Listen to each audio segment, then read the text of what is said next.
The tragic of Shanann Watts and her unborn baby and 2 daughters, Nico, Bella, and Celeste, by her husband Chris Watts in August of 2018 sent shockwaves through the community of Frederick, Colorado, and beyond. In the aftermath of the crime, Shanann's father, Frank Rzucek, provided an interview to Colorado detectives that offer a poignant and insightful look into the dynamics of the Watts family, the character of Chris Watts, and the deep grief of a father who lost his daughter and granddaughters. Frank Rzucek's interview is a critical piece of understanding the broader context of the Watts family and the events leading up to them. His perspective helps paint a picture of Chris Watts, not as a faceless criminal, but as a person who had been integrated into the Rzucek family for years. This integration makes the betrayal and crime even more shocking.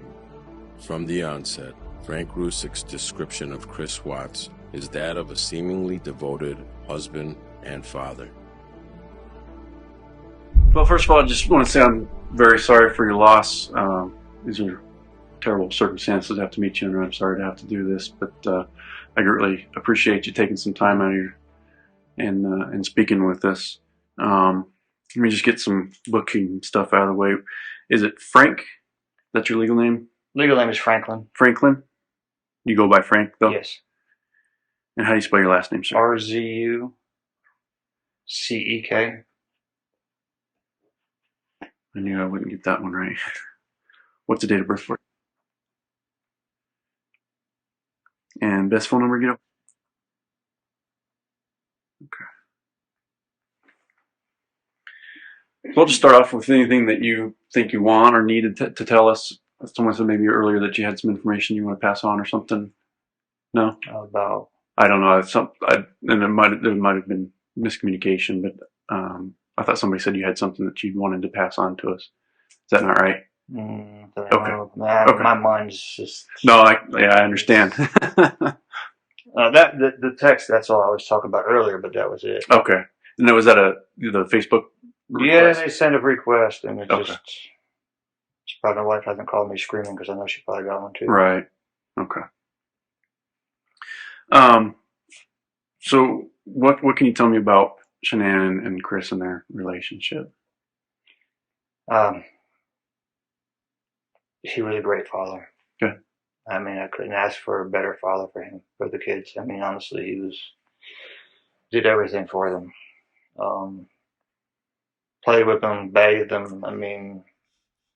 I couldn't ask for someone better. Okay. Husband-wise, same way. Never seen any kind of problems with him.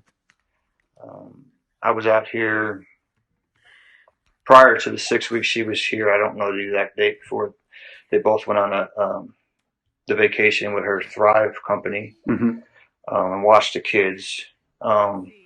There was a little bit of difference in him, but I just took it as being a father. I mean, he was getting a little sterner with the girls. I mean, it was nothing, he was always the quiet type with them. But he started getting a little sterner with them, and I just took it as being a father. Now he's getting a little bit tired of what they're doing, running them all over, so he's just getting stern with them. Never hit him that I know of. So... You want Yeti? It's hard. There's different things that was going on. I mean, he did change his. They were going through this new Thrive stuff she was selling, and he started getting himself all built up and lost a lot of weight. But he was always a body type person. Always took care of his body and all that. So, they did come out. Janet came out for 6 weeks with the girls. They were going back and forth from our house to his house, his mother's house. Okay. And the little Celeste had allergies to nuts, tree nuts. Very allergic to them. Very allergic to them. She had 2 EpiPens she had to carry with her. So she told us all, get rid of anything that's got nuts or any, just get it up high enough. Don't gotta throw it away, just get it out, no problem. My wife cleaned the whole house out. I mean, I had to go looking for stuff. She took underneath every cabinet. So she told Chris's parents the same thing. They did go over her house a couple times, and Chris's mom really never got along with Shannon because she took her son away from him. That's how we took it. They didn't come to her wedding, their engagement party. They didn't come to nothing to theirs. So when Shannon was over, I think it was the second week she was there, the weekend, she had called me up frantically and said, "Get me the hell out of here now." The mother had nuts all over the place, and they were all worn. And she was there a week prior and told her to make sure this is this way.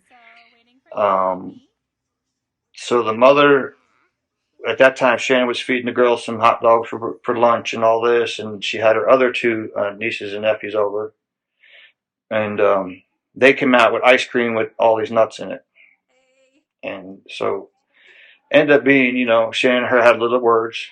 And Shannon said no, and she called me up and said, "I gotta go. We just had a blowout because, she's got nuts on the table, nuts on the in the cabinet right there, open for this little girl." And she said, "No, I'm done." So she told Shannon, "Well, that's just a training lesson or something like that to her." I'm like, that's not it's a 3-year-old girl you're talking to. It's not something you're trying to, discipline. Birthday present. Hey, your sister's getting a birthday present today. You're not getting one because it's not your birthday. That's some kind of, saying this is what you do, Right. So Shannon called Chris and told Chris about it. So Chris said he called his parents that night, and his mother told him the same thing. That's what we heard. I didn't hear it, but that's what Shannon had said. So, of course, Shannon never went back to the house with the children. She stayed at our house. So, there was a few times that Shannon would FaceTime Chris because she would FaceTime every night because of the children. Mm-hmm. And there was a few times, a couple of times it did catch me off guard, like, what's going on? Because she was like, "Are you going to pay attention to the children?" Like he was in another world out there. And he's like, yeah. And then, like I said, and I started saying, well, what's he doing? Is he just not, ignoring them and just not paying attention, watching TV or whatever, when he came out, he was the same way. If you've ever seen anything, if you've seen with Chris, he's just the same way. That's how he is. There's no, everything you see in the courtrooms or whatever, he's the same way. That's just how he was. As far as his demeanor, he was just more straightforward and didn't, quiet. Yeah, he wasn't the really, he would talk to us when we were there. Everything we'd have a good time, but this just doesn't, we went to the beach. The kids, it's the first time they ever went to the beach. And he was like the same way. It didn't dawn on me anything. And Shannon never said anything to us about a separation, fights. I don't know if she wanted to just keep it from us and not, get us involved in it. So we knew nothing about anything that they were doing, separation or any of this stuff, until this all happened. And friends of Shannon said, no, this is what was going on. And they said, they had a suspicion that he may have been cheating on her because she had come home when he went. She was gone Saturday he was going to a baseball game. And I caught that kind of odd because he never leaves the kids with somebody else if Shannon's not there. He's usually always home. Okay, they made it ready to go to a baseball game. But she came home and she checked her finances on the phone and found out he spent $60-something for dinner. And he says, yeah, I went out and had salmon and a couple of beers. So, unless you went to a real expensive restaurant, $60 for a couple of beers, and that may have caused a little bit of, with her, like I said, if she knew anything that was thought something, that really threw her off, saying $60 for salmon and that. So he told her that, or she called him? No, I don't know if she was home at the time or if she called him up. Uh-huh. But, it just didn't sound right to her. Okay. And how do you know that conversation? Did she tell you this? No, somebody else told her. Her girlfriend, I I think she told Nikki, the one that was there, and then she told us. And I mean, like I said, that some of the stuff is kind of not all my words. So right, and I just need to make sure I understand which is. Yeah, I mean, I didn't hear that personally from anybody. Okay. You know, I talked. I believe we talked to him and the kids that Sunday night for FaceTime. I believe Bella was eating cold pizza and some kind of a Jolly Rancher taffy or something like that it was. And that was the last time I've talked to anybody. I haven't, the last time I talked to my daughter, I got to look at my phone. It was a while. Because she went away, and I usually don't bother her when she's away, I'll text her here and there, but that's the last until that morning when that afternoon we found everything out. How did you guys find out? My wife was trying to get a hold of Chris. Well, first she tried to get a hold of my daughter. That morning, that Monday morning. She kept calling her, couldn't get her, so she texted her, and she texted her something. But she says she texted her. Shannon didn't want to bother with my wife because my wife can be a little pushy sometimes. She may tell her to go F and just leave me alone, I text her back, I'm fine, just leave me alone. So, I mean, she never called me to say, hey, can you text Shannon to find out? So, nothing. And then she called Chris, told Chris that you better call the hospital or something because Shannon's not answering her phone and she's supposed to take Bella to kindergarten. And when Shannon was here, she was just so excited to take her because I said, why don't you take her to the new school you guys just had built up the street? She said, no, Dad, because then if she does that, then she's got to go to pre-K again. I want her to start kindergarten right now. And my daughter's a stickler when it comes to being on time and everything. So when Sandy got off the phone with Chris, or Chris called her back, so I texted her a few times. She's in one of her moods. She said she was going to her girlfriend's house and that we had a little bit of a fight this morning, but nothing. Then Nicole called Sandy up and told her that the police are at the house because she can't get a hold of Sandy. Get a hold of Shannon. That's the one who dropped her off that night. And she said, I can't get in the front door because the lock was on, the safety lock I put on there. And so then they got a hold of the cops. I called Chris twice and said, where are you? They're at the house. Where's Shannon? Blah, blah, blah. I said, I'm on my way. I'm fine. I'm getting there. And then he got to the house, and then all this was going down.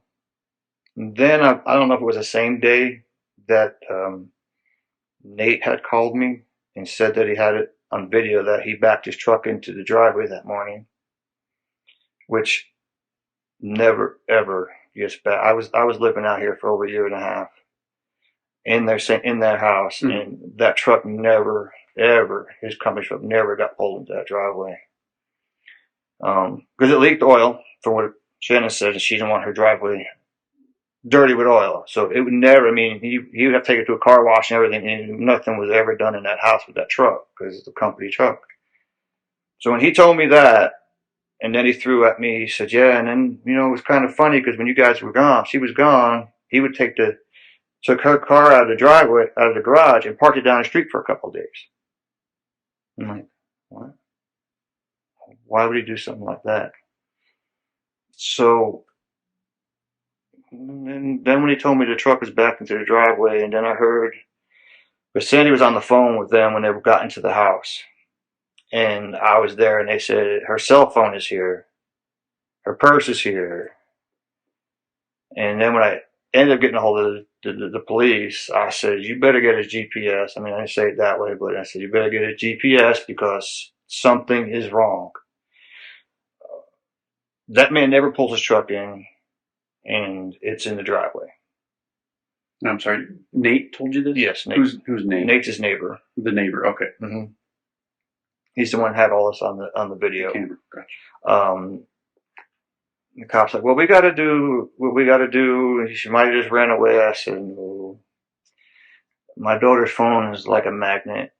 That phone does not leave her side. I don't care where she is. That phone is with her 24/7. That's her business. She runs the Thrive business, and she never leaves the house without her phone. I told the cops, you can say what you got to say, but there's something wrong. And I mean, there's just so much stuff that's been going on afterwards, and you know, like I went on TV and thanked everybody for it because I just can't understand him. And you know, for him to do what they say he did to these two little children, or saying my daughter did, I don't believe that at all. But she would never ever hurt those kids. That was her life.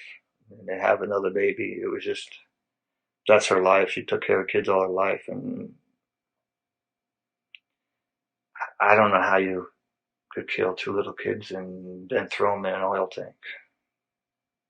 I mean, when I heard that, that just really, It's hard to wrap your head around. yeah. I mean, it's just like I said, but like I told the DA, I said, you know, I can't lie. I mean, he was a good dad and he was a good father from what we know. Their financials and everything else, I don't know nothing about them. She never talked to anything about it to us. Now she did speak to a few friends and told them what was going on. But other than that, I didn't know anything that was wrong with them. So you had no idea if they were in financial trouble. They never asked to borrow money or anything like that. No. Okay. And she never said anything about them not getting along. Nope. Them. Because if I would have known that she would have heard him were having an argument or fighting, and she felt unsafe going home with him, I would have been right there with her because, you know, just don't trust nobody. Yeah.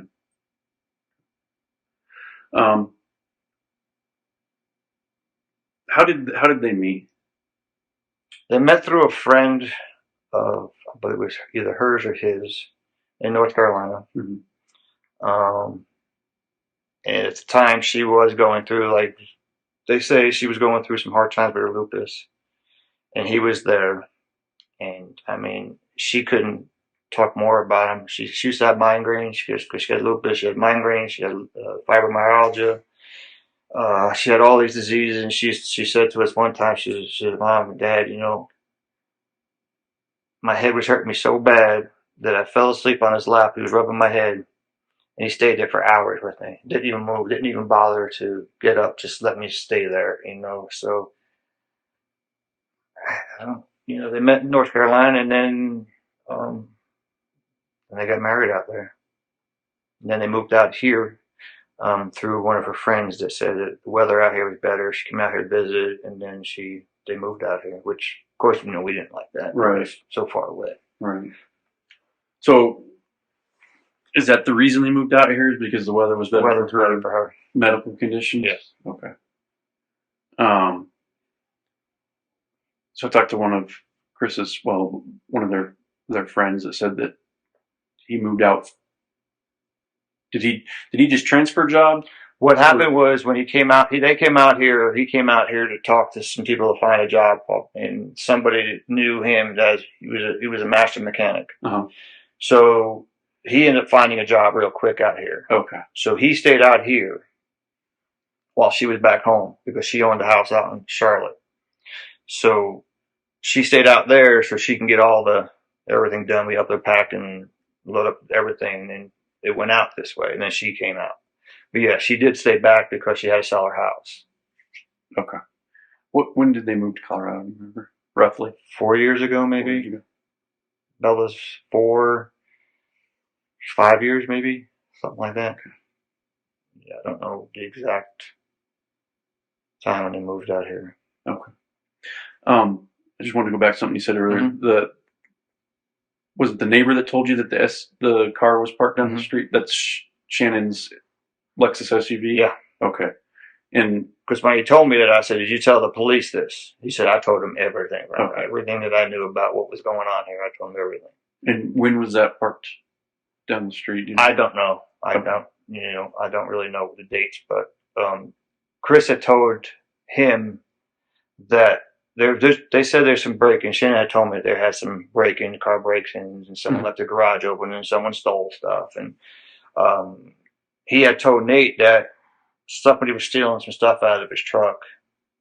So can he park it in front of his house across the street at the time so he can, if anything goes on with the camera, he could see it. Mm-hmm.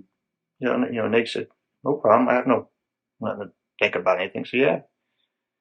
So, I mean, and then he deleted his Facebook page. I believe it was, he told me that when I called him up, I said, everybody's calling and trying to find out why don't you have your Facebook page, they're trying to contact you. He said, oh no, I deleted that like a week and a half ago. So he took his Facebook page right off. When was that? Do you remember? What's that? That he took his Facebook page. Oh, I talked to him Monday that they went missing.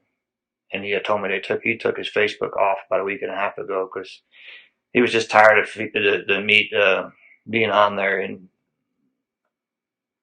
I never contacted the man on Facebook. Yeah. Except to call him on, FaceTime. I mean, I never called, that's through his phone, but I never called. I mean, everything that was through his phone, I guarantee you, when all the pictures that was on there and comments, a lot of them Shannon did because he never really went on Facebook. He wasn't that type of person, but he had the page. But then all of a sudden, it was a week and a half. I said, "Why'd you do that?" Oh, I was just tired of being on social media and stuff like that. So he deleted it. Okay. Do you know of any other social media pages he had? No. So they moved out here before Bella was born. Yes. Yes, Bella was born out here. Bella was born out here in 2013. Because she would be turned 5 in December. Right.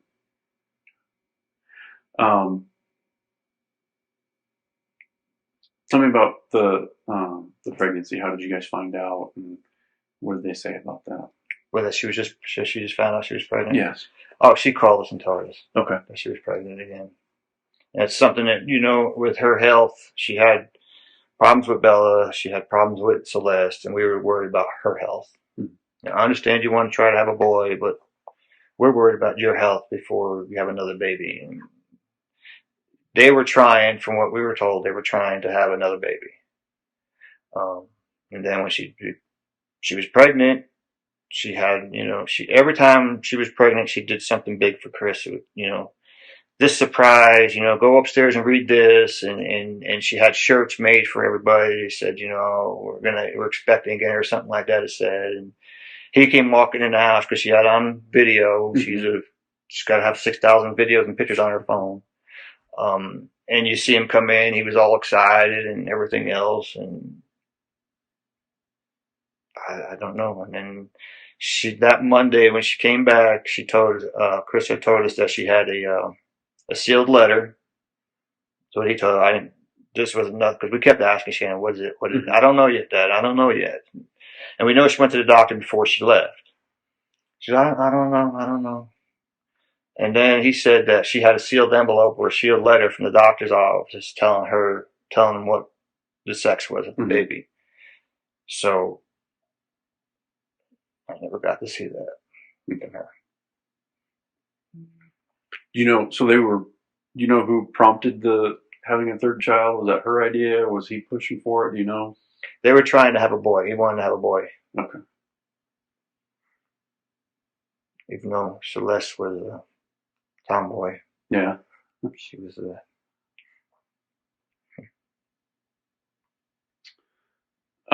when was the last time you talked to Shannon? Before she left. I can look at my phone and tell you exactly. Before she left for Arizona? Okay. And then I just texted her, told her to have a safe trip back. And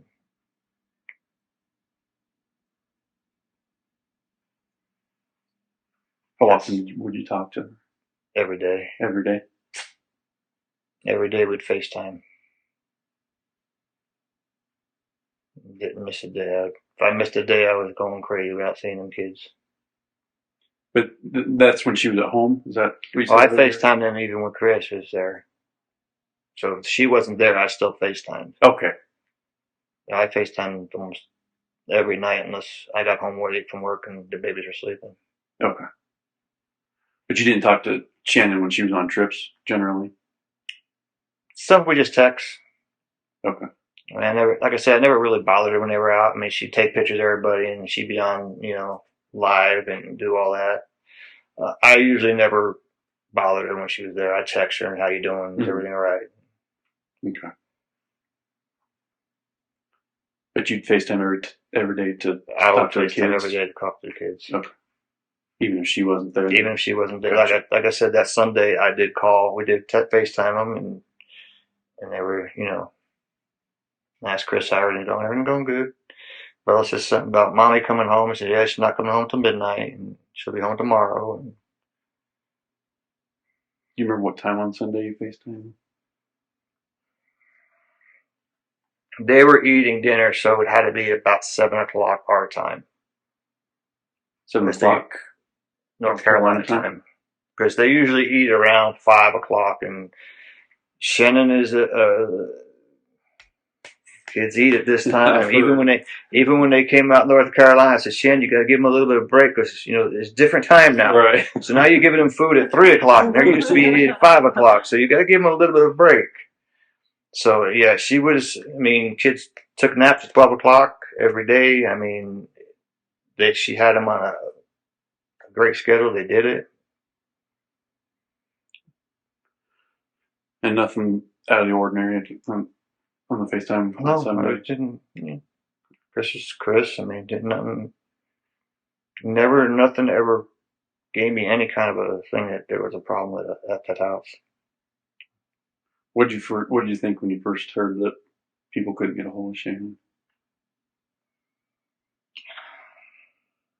Well, when Sandy said she couldn't get a hold of Shannon, it didn't. Because I know sometimes Shannon's like, "Mom, just leave me alone." She doesn't do it. But sometimes if Sandy couldn't get a hold of her, she'd say, "Can you text her and find out what's going on?" Shannon would answer pretty much me all the time. So she never called me.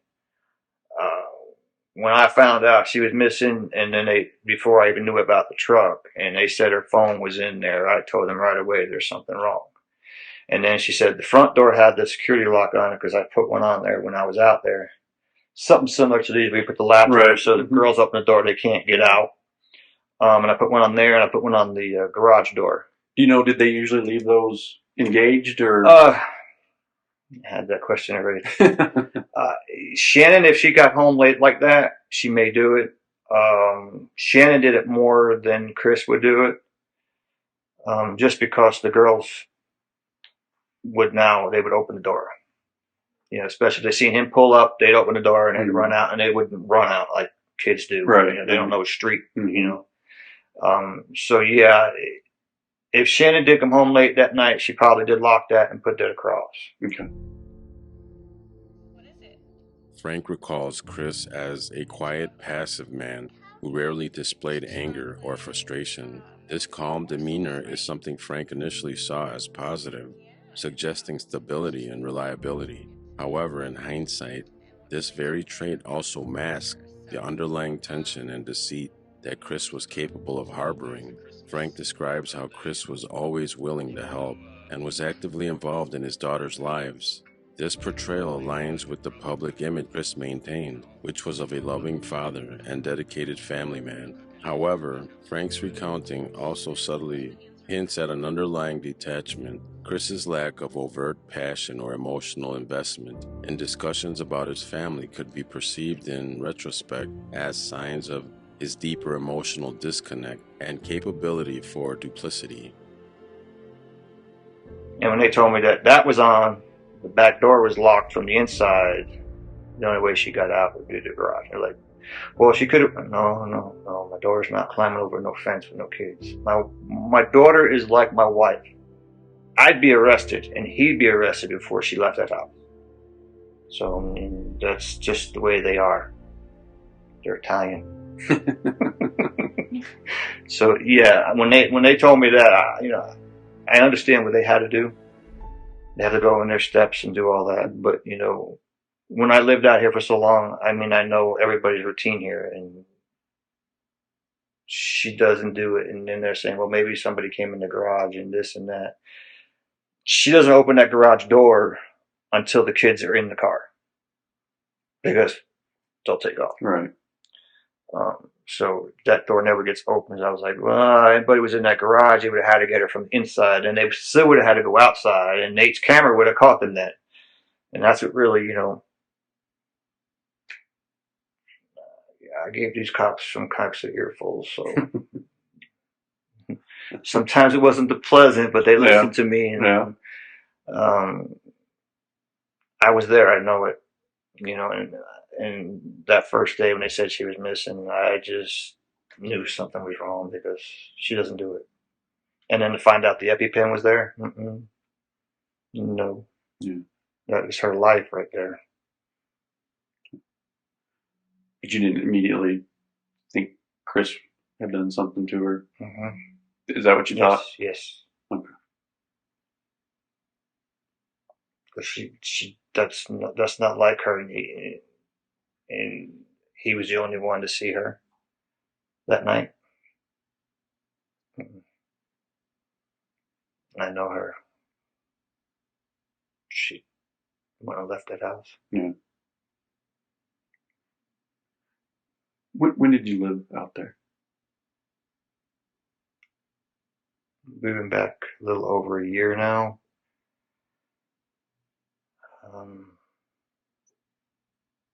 This Christmas I was here. The Christmas prior to it, I was out there.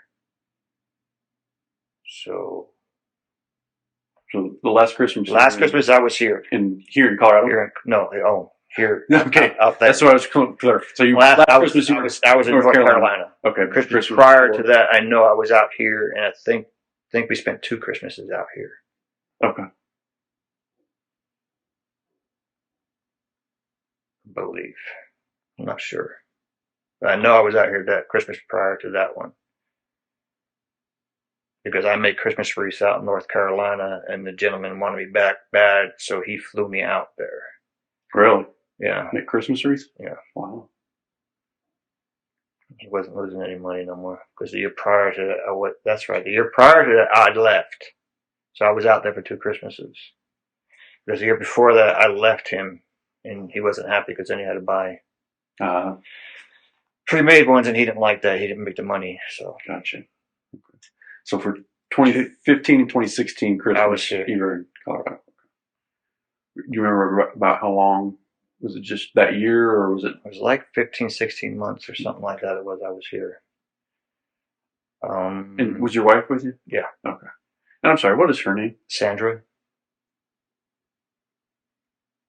Same last name, I'm assuming. Yes. Do you know her date of birth? 8/27/64.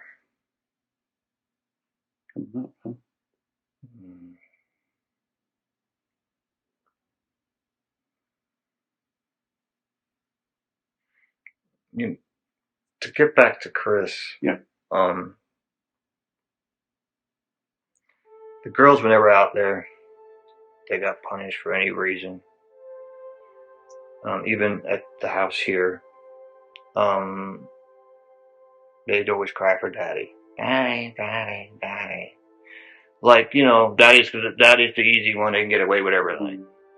Go in the corner. Oh, daddy, daddy, daddy. When they were with me, Shannon had set it up because I was out here for that week, and she wanted to come to visit everybody. It went from a week, then it went to 2 weeks. She says, "No, I'm gonna do it 6 weeks." She says, "It's been the summer." So she set it up so she could have the air flight with me, so we can come back together, so she wouldn't try to put 2 little kids on the airplane by herself.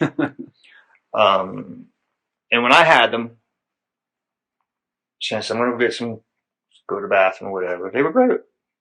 Then all of a sudden they're looking for mommy, so they take off. I was being like an O.J. Simpson going through airports chasing these 2 little kids.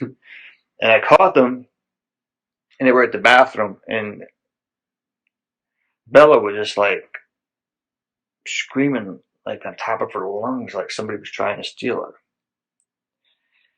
I'm like, "Bella, your mother's coming." I'm holding them, and right in the middle of an airport. And I'm like, "Oh my God, I'm going to be arrested here for these 2 little kids screaming for their mother." And I was like right in front of the women's room, so I'm like sitting down. I wasn't about to try to pick them up and carry them. I'm like, these kids are like there to get me arrested and everything else. And when they came back to the house, they did the same thing with Chris.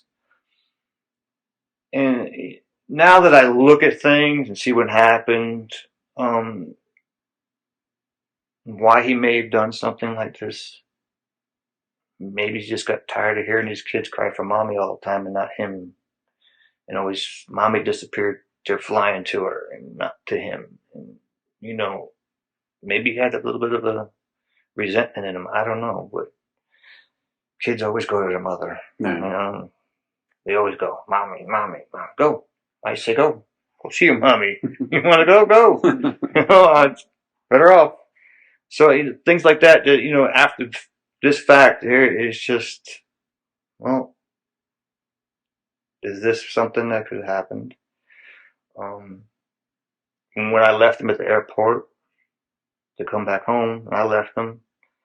You know, I was going down the escalator. Celeste comes flying to the escalator. I go flying back up, but I don't need this little kid coming on his escalator.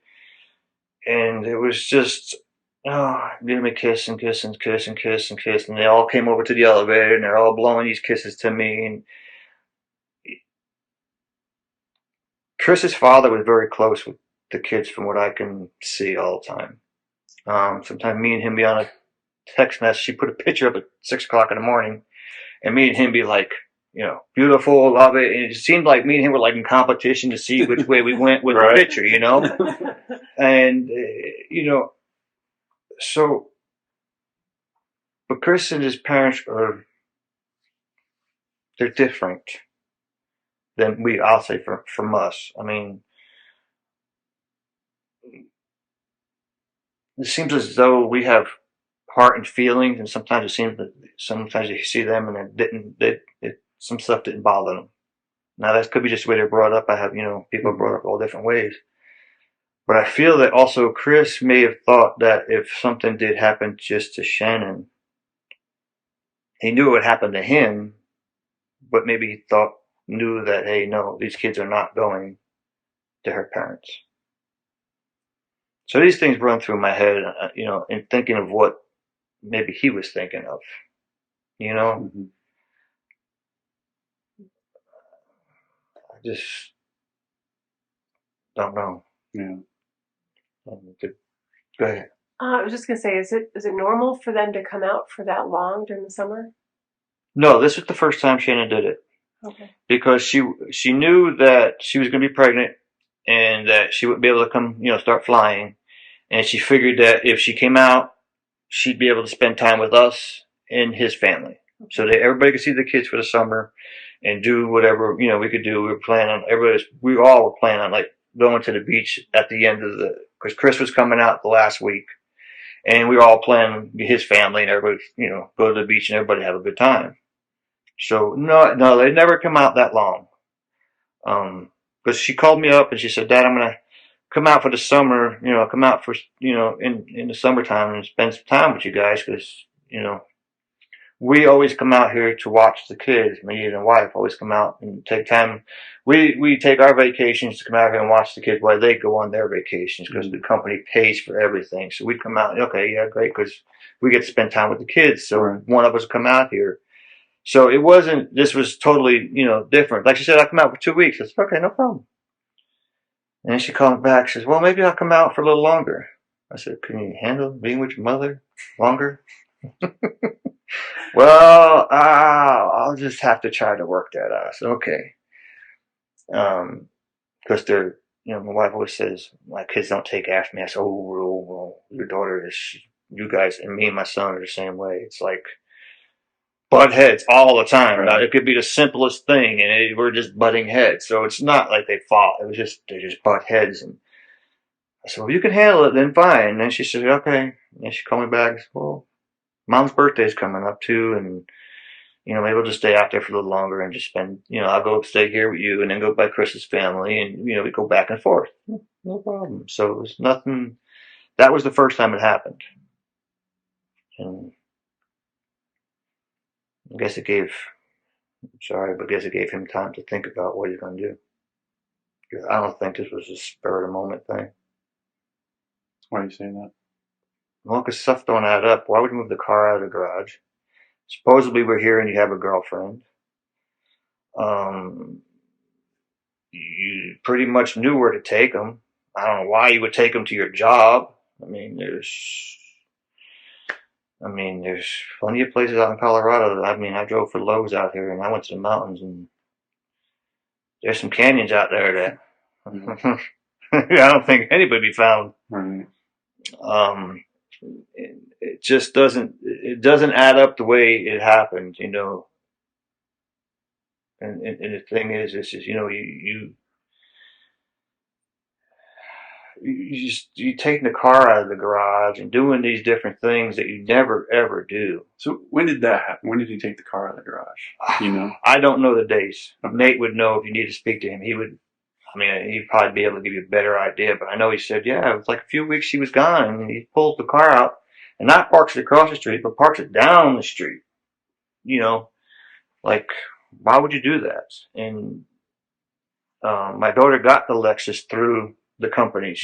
They make a certain amount of money, and then they give you money to go out. They give you, it's like a Lexus, Mercedes, Audi. You got to get all these big expensive cars. And so she hit her thing, and they give her you go out and you get your car, and then they send you. I think they were saying she gets like $800 a month for the car. So they pay for the car, plus you get your money and everything else. And but why would he park his car? And I was sitting there when Shannon called him up that night before he was coming. She said, "Why don't you call an Uber to make sure you get a ride to the airport? Because this airport's expensive as hell to pay for." And he said, "All right, I'll do that." And then he came out and he said, "No, I forgot to get an Uber. I left the car out at the airport."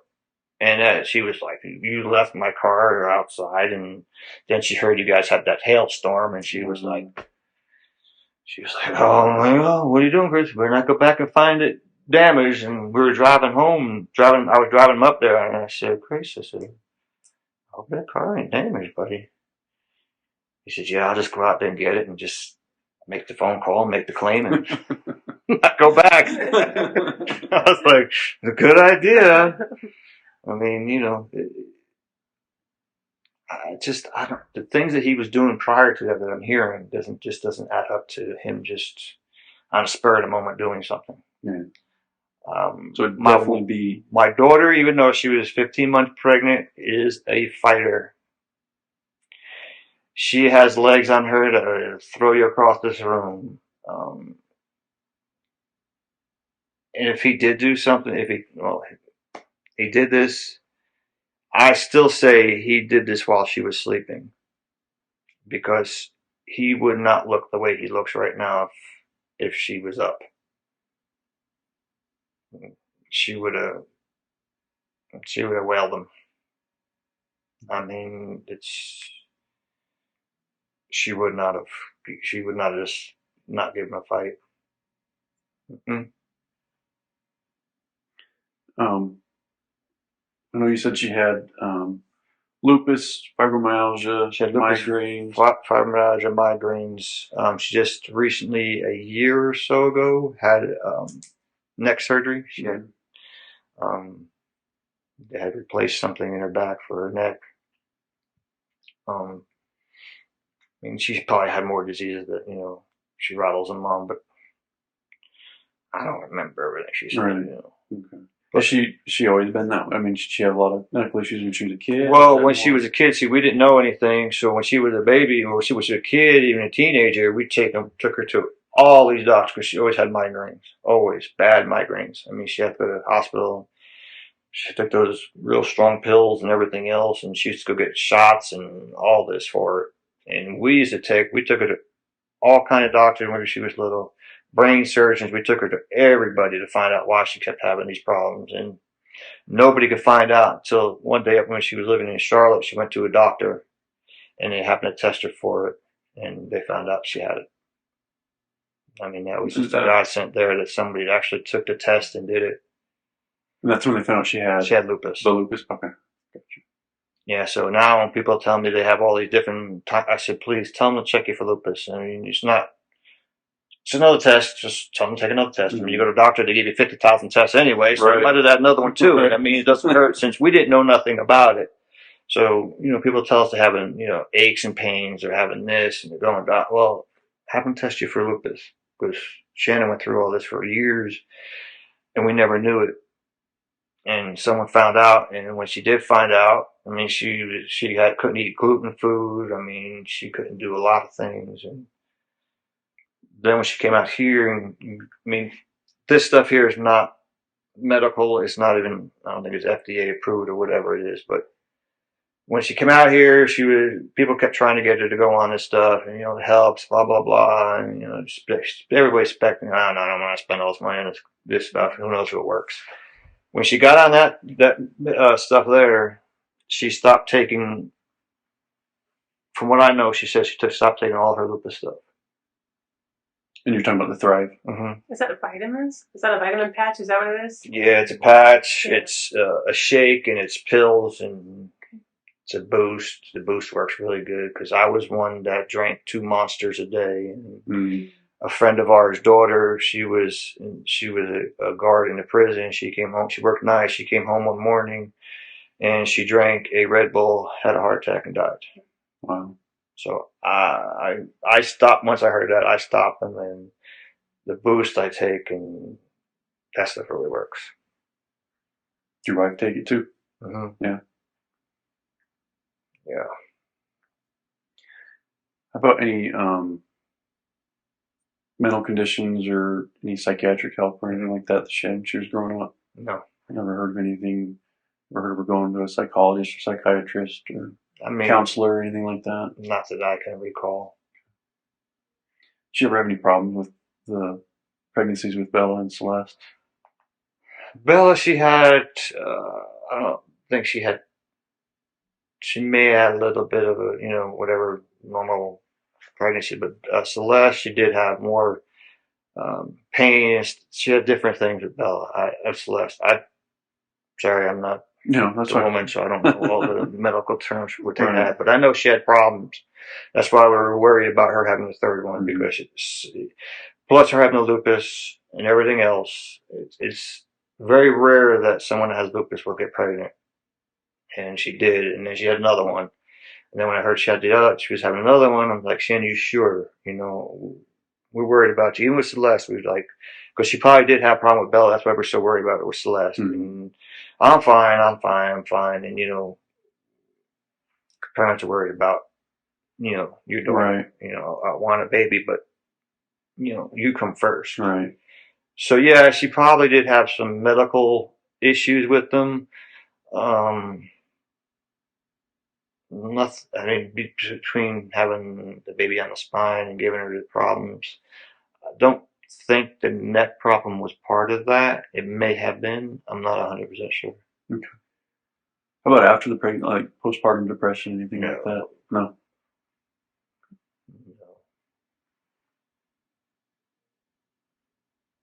I can show you pictures of it. No. Bella, she took pictures every month. Bella would have a sticker on her, 2 months old. And I mean, it was just, so I told the DA that I know you guys got her phone, but please, when everything clears, I just want the pictures off it. You can keep the phone. You can do whatever you want with the pictures and everything else, but please download these pictures, because she would have, Dad, look, my hair would be up in the morning all over the place. She's snapping these pictures, and I'm like, oh my God, she can't stop. I heard she liked putting it on Facebook. Oh, yeah, I mean, everything went on Facebook. I mean, I didn't mind, my wife said, no, I didn't care what I looked like, as my grandkids, I don't care. My hair was sticking up and I was sitting there, half asleep or whatever. I didn't care. Yeah, do it. I don't care. Oh yeah, she was and not just one or two. She'd sit there and keep snapping at you. Yeah. I'll just delete the ones I want. Yeah, you ain't deleting nothing. Not buying that. I'm not buying that at all. How about Chris? Do you know if he had any medical issues?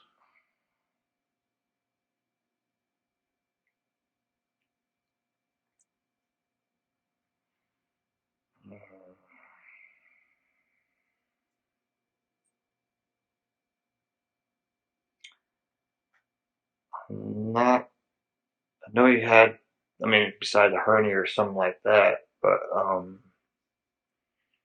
No, like ongoing medical issues. Not that I know of. You said that there's something that may be there, but I don't remember anything about it. So Okay. How about psychiatric or? that's what I'm saying. I don't know. I mean, he never went to a doctor for anything that I know of, but I forgot. Shannon said something was with him. I don't know, but I don't know nothing. Okay. When you said Shannon said something, do you remember if that was like in a text or over the phone or in person? No, she told me, but this is going back years ago. I mean, that's why when you said that, it just I was trying to bring it back, but I'm not 100% sure on any of that, so I can't say. Okay.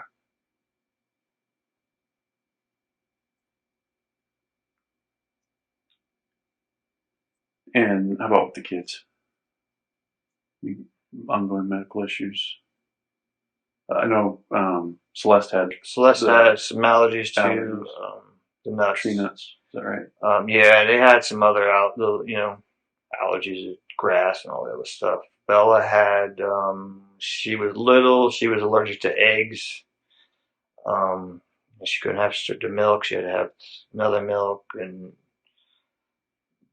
but because she put them all through. And Celeste also had a problem with her throat because they had to put her did a test on her throat when she was little because she was having a hard time swallowing. But that went away. Boy, that went away. That was Celeste, you said? Yeah. Bella had, they had a little bit of allergy type things, but nothing that. Celeste was the main one right now. Yeah. Because of the nuts. So did Bella's allergy go away? Bella's allergy, after it, because they never gave her eggs anyway, so, okay. She couldn't have, like, cakes or nothing, because even if it was cooked, her throat would get a little bit clogged up. I mean, mine does that too, but it's, Shen was no, so Bella was pretty much, there was really nothing that I can recall that she couldn't eat. But Celeste was really the one we were worried about. Ooh, excuse me.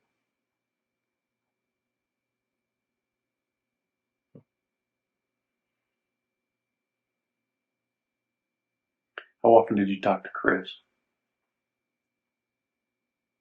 On Facebook every night. Okay. Because they usually text. We usually call them, and they were eating. And that was the best time to talk to the girls because otherwise they would be either playing or watching TV. And when they start watching their guppy people and everything else, you ain't getting their heads to move. I mean, you go in front of them and they're like, yeah. So we would talk to Chris every night. How you doing? How's work and all that? Yeah. I talk sports with him. I mean, yeah. On Facebook, you say? FaceTime. FaceTime, yeah. FaceTime. Okay. Yeah, I mean, I never called Chris to just talk to him. No, it was always on FaceTime. It was for the kids. Did you talk to him on Saturday? See, I didn't call him this weekend. Otherwise, it would still be on my phone. My wife called him. I know I talked to him Sunday night. I could swear I talked to him Sunday night because Bella was eating cold pizza. She wanted cold pizza. I didn't see Celeste. I heard her. I didn't see Celeste, but I heard her. And that's when she said, "Oh, Mommy's coming home." And he said, "Yeah, Mommy's coming home tonight. So tomorrow morning you wake up, Mommy will be here." So.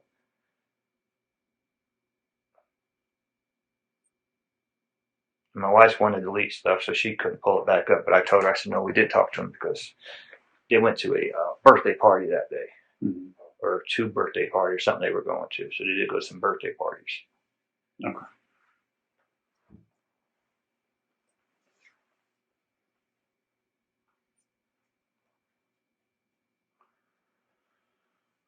What am I missing? Anything else that you think we should know? Any questions that we haven't asked you? I mean, I don't. I mean, I don't know. I mean, just the stuff that he did doesn't add up to why he took cars out and did this and did that. And like I told them, I I can't lie about the man. He was a good father and a good husband. Can't come back and say, no, he was this and that. I can't do it. It's not in me to do that. Right.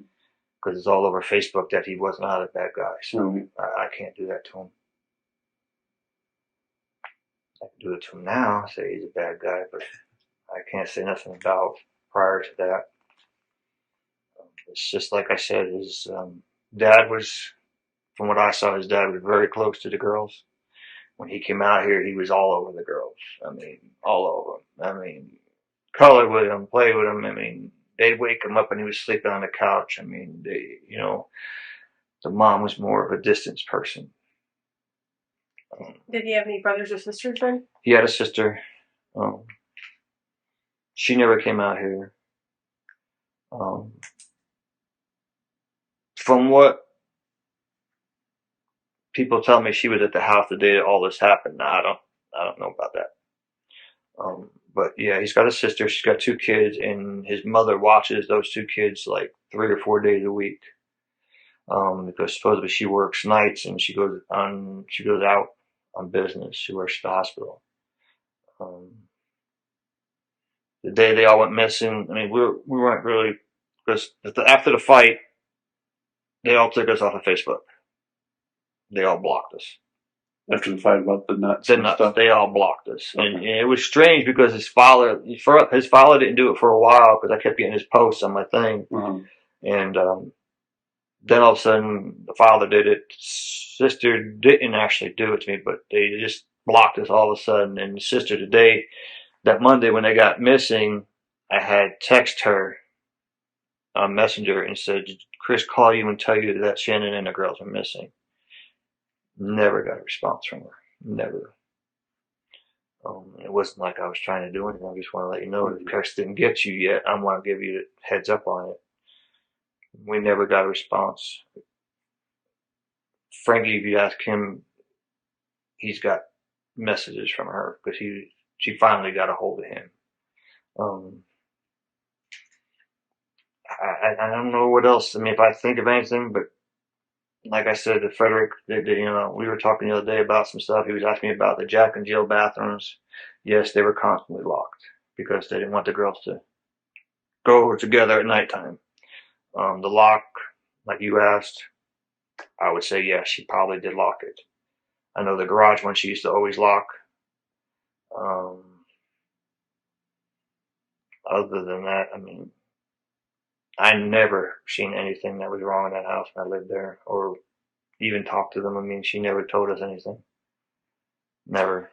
That just reminds me of something. When the police were there with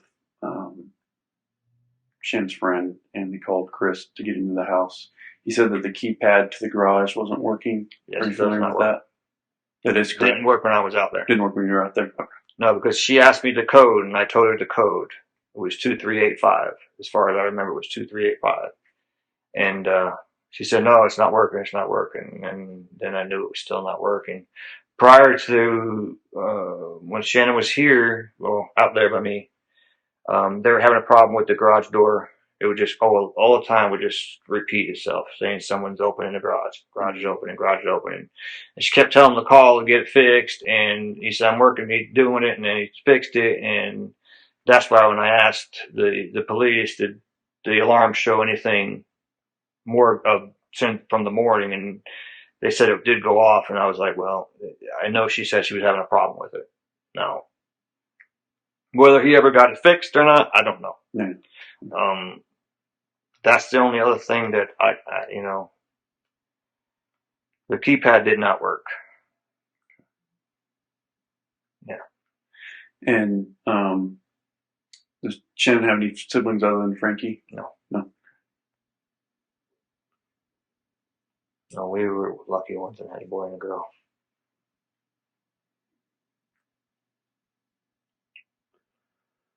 All right. Well, I'm sure your head's spinning, so you can't think of anything else. Yeah, I mean, he just is, now that, everything happened, now I look back and there was maybe why was he getting mad at the kids for it?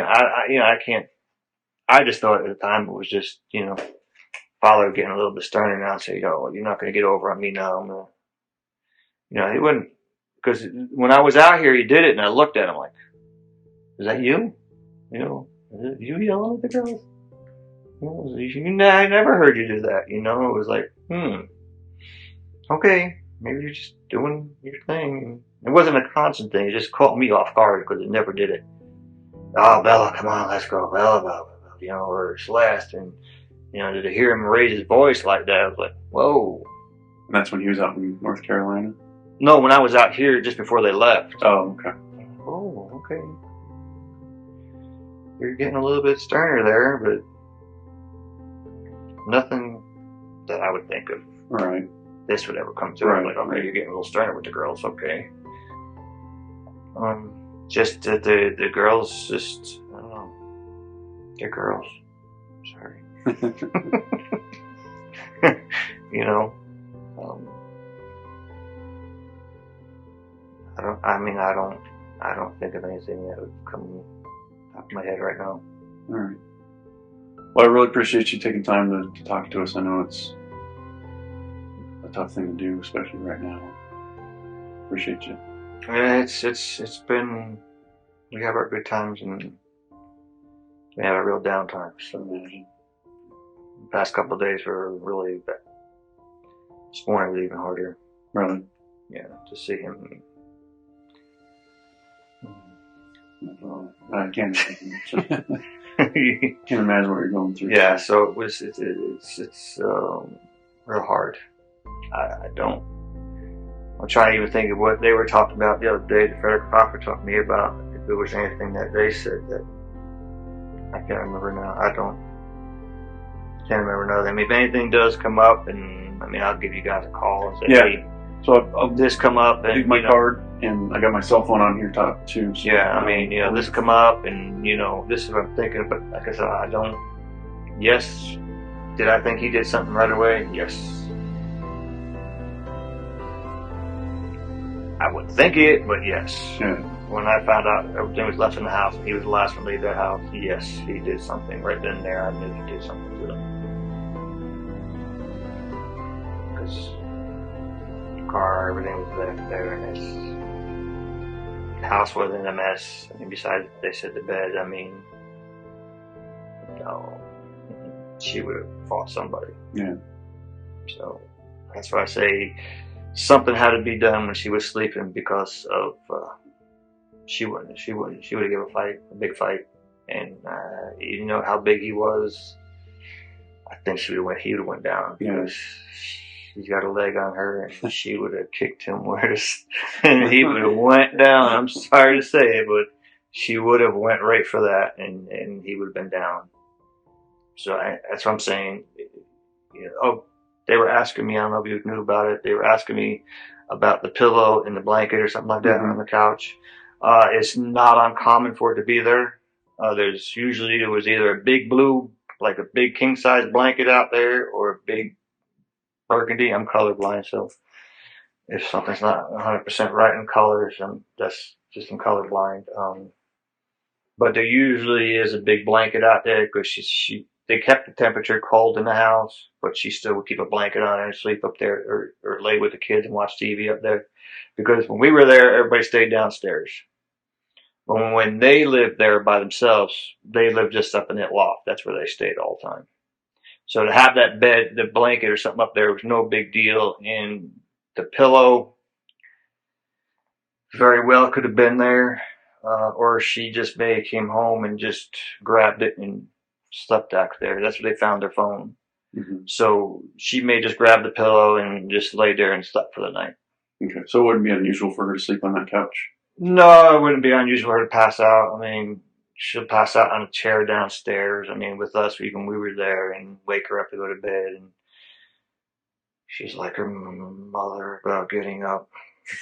You're like, get up and go to bed. You know, the wife's like, I call her the alligator, because it'll be that one eye would open up and look at you, and it's like, you want to go to bed. So it wasn't like I said, you know, that's not something that uncommon. She wouldn't sleep out there. She passed out watching TV. Plus, she came home late. it may have been already there. He may have been up there sleeping. I don't know. And never went to the bedroom. I don't know. And then maybe she just fell asleep there. I don't know. Okay. It's not uncommon though.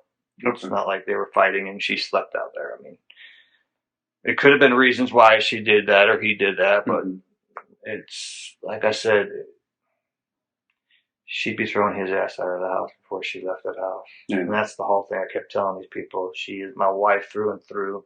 And my wife would not leave the house. She'll have me arrested. And that's just the way Shannon is. She wouldn't leave it.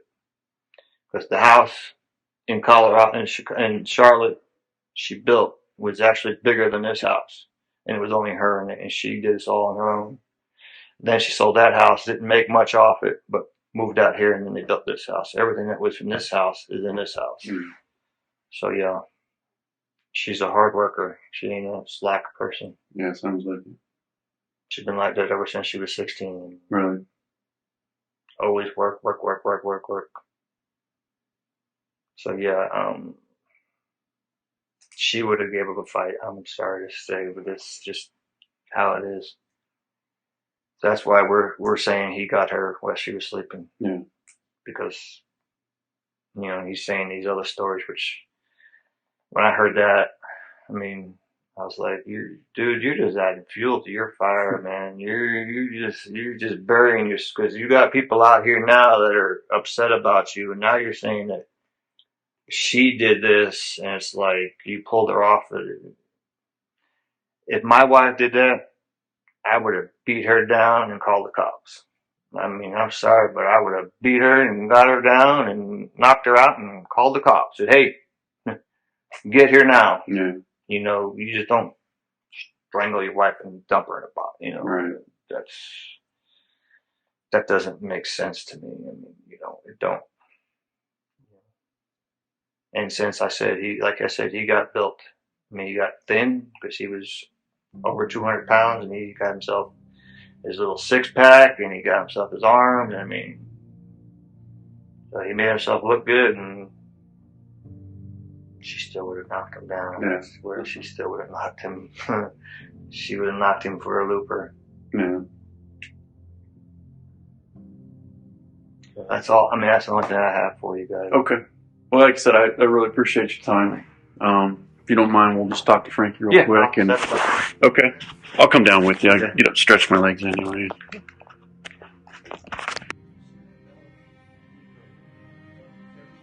In discussing the aftermath of the tragedy, Frank speaks of the overwhelming grief that enveloped the Rzucek family. The interview captures his struggle to cope with the loss and the daily reminders of Shanann, Nico, and his granddaughters. Frank's reflections on his daughter's life and the joy she brought to their family are tinged with a deep sense of loss. Frank's account also touches the broader impact on the community and the outpouring of support from strangers. This support, while comforting, is also a reminder of the public nature of their grief. The balancing between personal mourning and public scrutiny is a recurring theme in Frank's narrative. Frank Rzucek's interview with Colorado detectives provides a deeply personal and emotional insight into the events surrounding the murder of his daughter Shanann Watts and his granddaughters and unborn grandson. His recollections offer a critical perspective on the family dynamics, Chris Watts' character, and the profound grief experienced by those left behind. Through Frank's words, we gain a deeper understanding of the human cost of this tragic crime and the enduring impact it has had on the Rzucek family. The interview serves as a poignant reminder of the importance of family, the devastation of betrayal, and the resilience of those who seek justice in the face of unimaginable loss. Frank Rzucek's bravery in recounting his story is a testament to his love for Shanann and his determination to honor her memory. I seen the videotape. You buried my daughter Shannon and Nico in a shallow grave. And then you put Bella and Celeste in huge containers of crude oil. You heartless monster. You have to live with this vision every day of your life. And I hope you see that every time you close your eyes at night. Oh, I forgot. You have no heart or feelings or love. Let me tell you something. I will think of them every day of my life. and I love them every day of my life. Prison is too good for you. This is hard to say, but may God have mercy on your soul. I hope you enjoy your new life. It's nothing like the one you had out here. May the courts have no mercy on you. It's hard every day. It hurts in so many ways. I have heard people say that you're not a monster. No, you are not. You're an evil monster. Thank you. Love you, Shannon, Bella, and Nico. Love you, Pop Up and Dad. And one other thing. And Shannon says she is super excited for justice today. Thank you.